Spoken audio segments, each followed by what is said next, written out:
Hello, and thanks for tuning into this video. My name is Zach, and I'm a lifelong reader and lover of all things science fiction, fantasy, comics, manga, personal development, and everything in between. And today, I'm sharing my thoughts and review on the new book from Bill Gates, Source Code.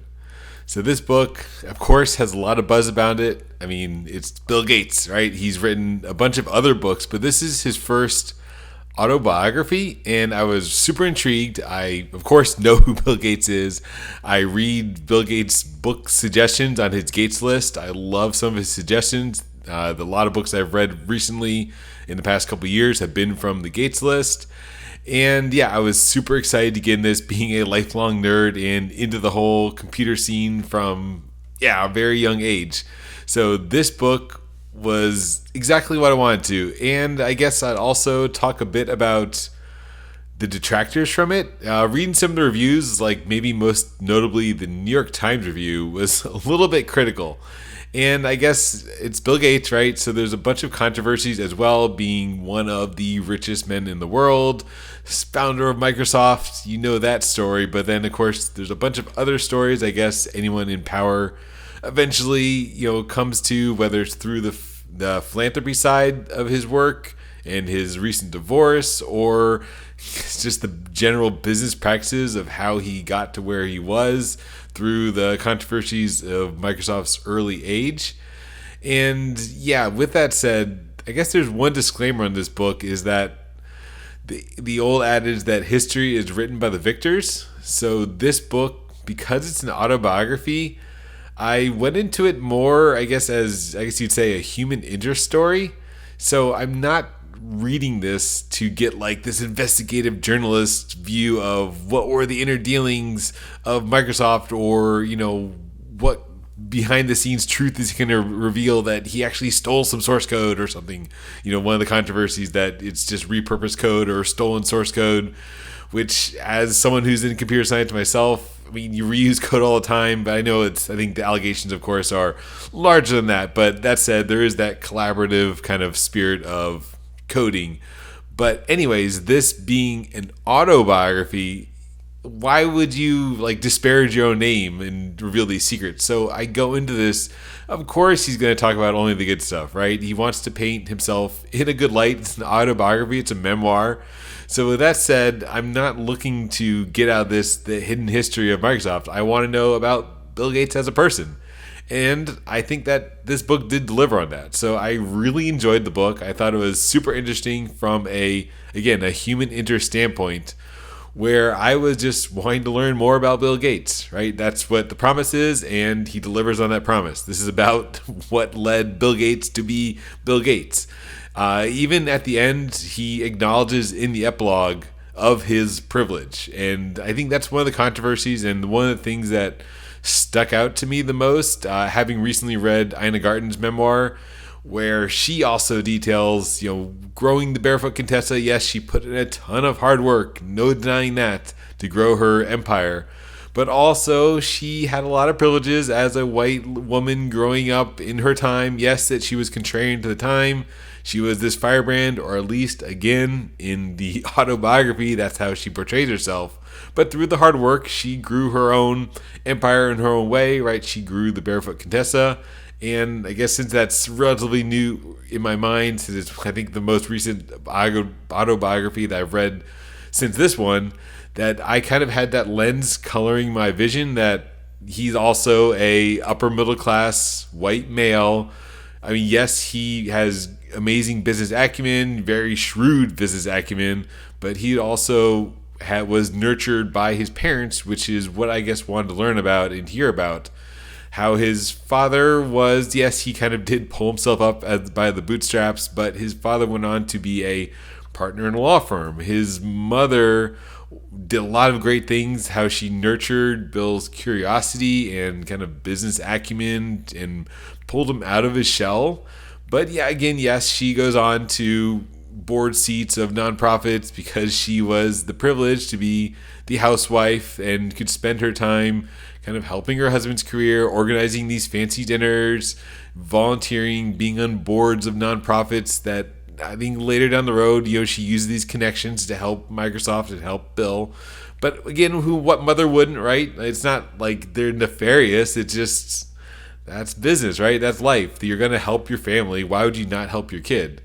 With that said, yes. So yes, there's a lot of privilege, and I think I did see through this not just the privilege, but just being in the right place at the right time, right? So Bill's story takes place at the dawn of the computer age, at the revolution of the microprocessor revolution, and he was uniquely, positioned at each kind of step along the way, as we're guided in this part one of Bill Gates' story, that he grew up in this town. His family moves to a certain city that happens to be, again, upper middle class because of his parents, and they happen to have one of, at the time, the only computers like in the world. Why does this school have these teletype machines and layer the computers at Lakeside?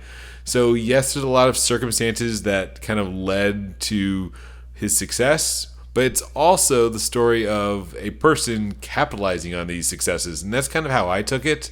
That yes, we're given these glimpses of here's kind of the situation, and then Bill just dives into it. And of course, we're given, again, this being written by himself, that of course he's going to paint himself in a good light, that he capitalized on this, and it was his curiosity and his just tenacity that led him to program late in the night. No denying that he's a one of a kind, 1 in a million person. Because if not, right, we'd all be Bill Gates. And there's a cast of characters, his friends from school, and they're obviously in these same situations, right? And I can appreciate that he has this friend group that all the time. He's never alone. There's always a partner, a friend, someone that's working alongside him.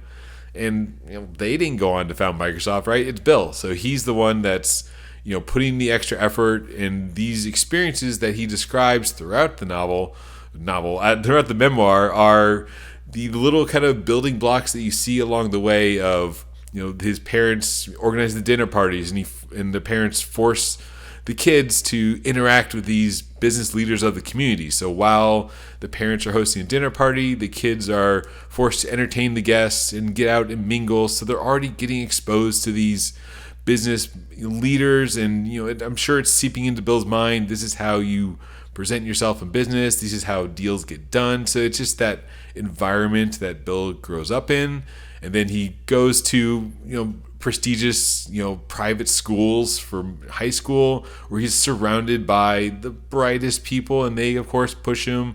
His teachers give him a lot of leeway that I feel in this environment now, 2025, probably wouldn't happen.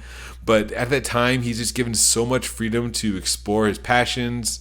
Later in the book, when he goes to Harvard, so yes, it's someone, we're hearing a story about a successful Harvard graduate. So yes, he has world-class education, and he's meeting these bright minds. He's working with Paul Allen. He meets Ballmer in Harvard, and he's just capitalizing on all these opportunities where he is around the best and the brightest, and he's put in the situations. And yes, there were a couple of times where he admits that, well, he asked his dad, who happens to be, again, a partner lawyer, for some legal advice, and his dad helps him out here and there. So you're kind of given these allusions to some of the ways that he's had these privileged upbringings, and he's able to lean on family and friends for advice or to bail him out of tough, sticky legal situations. We all know Microsoft famous for being in a lot of legal battles. But he prevails, and he goes on, as we are going to learn, I guess, in part 2 and 3 of the book, to grow Microsoft, because the book ends in the early days. Microsoft had been just founded, and they just make the move from New Mexico to Seattle. So that's the story of this first book, Source Code. We get Bill's birth and growth up until Microsoft just becomes incorporated, and they just moved the office from New Mexico to Seattle. So we're learning about the very, very early days of Microsoft, and this is the world that I didn't know as much about. I mean, myself, being born in the 80s and growing up in the late 80s, 90s, I used, of course, Windows machines, grew up on, we had an Apple IIc, 2C, not the 2E. We had the 2C at home and a Commodore 64, and then eventually we had a 386 computer. We had Windows 3.1, where yes, I played a lot of Wolfenstein and Doom, those early PC games. So I love those early days, and I appreciate that and learning about these early days of the company. So I was, growing up in my formative years when Microsoft was really taking off. I remember the launch of Windows 95 and the craziness of that whole era of the what you call it, the not scandal, but the monopoly charges of how Microsoft had monopoly on the industry. So those are really ingrained in my mind. So I know kind of the later story. So this was the most interesting part, and I'm still excited to see the other parts. But I really liked Bill framing this story as these formative years, and he frames all these experiences and goes on these not anecdotes, but just kind of side stories of how he'll have an adventure with a friend, or yes, he talks about tripping on acid because yes, it's the 70s, so he talks about taking drugs here and there, but how he has these experiences and these bonds with the people. And I guess I can see as an avid reader that yes, he's kind of trying to show these experiences because he wants you as the reader to take away that, oh, in this experience he's learning like this skill point. It's like an RPG and then in this experience he gained this skill, and he's kind of piecing together these building blocks of his life and or maybe not building blocks, but the source code, using the name of the book, this line of code or this experience gave him this algorithm, this function, this part of code, and that's building the blocks of the larger program that is Bill Gates' life and founder of Microsoft. So these early experiences, they build on top of each other like you would build software code, and each one does the little function to form who Bill is. And yeah, it's really great to see this growth again from the painted, good guy side of course, Bill's always mostly in the right. He shows some fault here and there, but of course he's mostly showing his good side and how he's making these deals, putting in the work. And again, no contest there that yes, he did put in the work. He programmed late into the night. He talks about these long 36-hour days, staying up late, cramming for the exams because all he wants to do is program. And he just had a crazy life, right? Who's running software companies in the 70s and 80s in high school, right? Like, this is not normal for the time when software and computers were so new to begin with, to have this kid writing software for his school first with a schedule, and then he starts branching out and selling that software as teenagers. Yeah, it's just a crazy story, and to think that this is a real person, but it's that type of person that goes on to build something like Microsoft. Right, so I did really love this book. I thought it was interesting. Again, despite what you may think about Bill Gates, it's really interesting to see that snapshot in time of the 60s, 70s, and the computer revolution, the microprocessor revolution. If you want that more, I guess, broad, holistic view, there's tons of other books about all the companies that are growing up around this time. In this book, Bill casually mentions how he went to a trade show and he saw, Steve Jobs there, and what a great booth that Apple had because it had colors and lights and everything. And Microsoft just had their little booth going on in the corner, and it was kind of blown away by what Apple was doing. So he acknowledges, at least at this part of the book, some of his competitors and what others are doing, but it's mostly the Bill Gates story, as it should be. So with that said, Source Code was a great glimpse into Bill Gates' life, and I really enjoyed it. I thought it was a great read, worth my time.